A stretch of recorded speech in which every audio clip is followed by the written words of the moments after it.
इंतखाबात में PTI की तारीख साज कामयाबी, इम्पोर्टेड हुकूमत को शिकस्त फाश। कौमी असम्बली की 8 और पंजाब असम्बली की 3 नशिस्तों पर ज़िमनी इंतखाबात में पाकिस्तान तहरीक इंसाफ ने कौमी असम्बली की 6 और सूबाई असम्बली की 2 नशिस्तों पर वाज़ेह कामयाबी हासिल कर ली।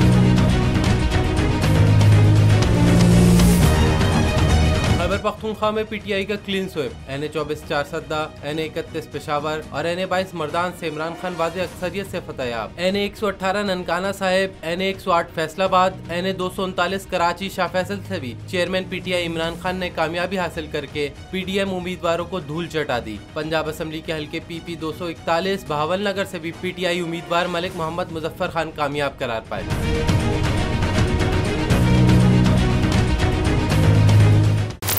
इमरान खान हूं, आप बोल्ड न्यूज देख रहे हैं। सबसे बड़ा चैनल बोल, सबसे बड़े एंकर इमरान रियाज खान के प्रोग्राम इमरान खान बोल के साथ रेटिंग के तमाम रिकॉर्ड तोड़ दिए। 56% नाज़रीन ने बोल न्यूज को देखा। सोशल मीडिया पर भी सबने ज्यादा देखा। सबसे ज्यादा व्यूज, सबसे ज्यादा रील्स और सबसे ज्यादा रेटिंग के साथ बोल अब भी नंबर 1 पोजीशन पर बरकरार।